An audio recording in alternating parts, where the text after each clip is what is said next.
presidential meeting hopes to restart the stalled U.S.-China trade talks, hopefully forestalling further escalation in tariffs, countermeasures, that kind of thing.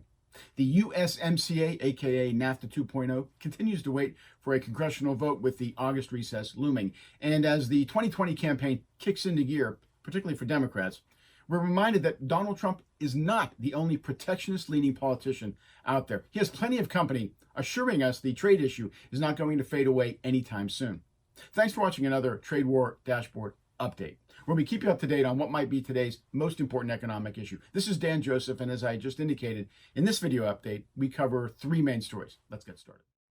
It's been roughly 6 weeks since the U.S.-China trade talks came off the rails.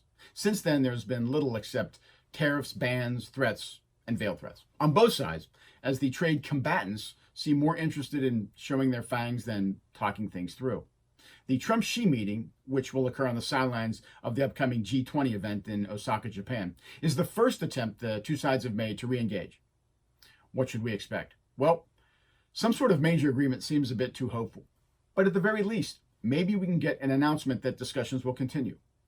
A good sign would be a postponement of any tariff increases. An even better sign would be if the two sides announced that specific obstacles, like whether China has to put certain commitments into law, have been overcome.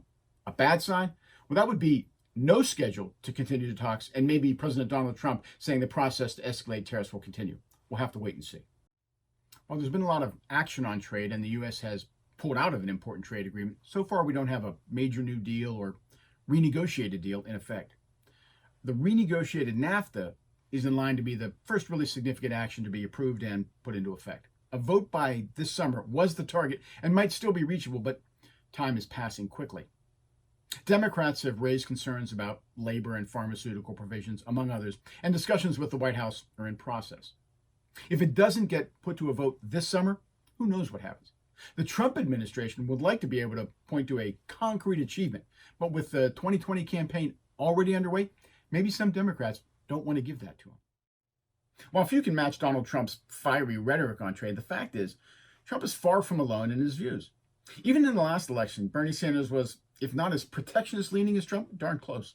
Sanders is hitting the same notes again, boasting that he voted against the original NAFTA, opposes this one, and is afraid Trump won't be tough enough on China. Senator Elizabeth Warren has staked out a similar position, and the two of them are already using trade to attack frontrunner Joe Biden, who's taking a more moderate position on the issue. Given the rhetoric, you have to wonder, even if Trump loses, maybe the winner won't be that different on trade. And does that mean America's position on trade has shifted permanently? That's something America's trade partners might want to consider as they plan their negotiating strategies. This is Dan Joseph. Thanks for watching this issue of Trade War Dashboard.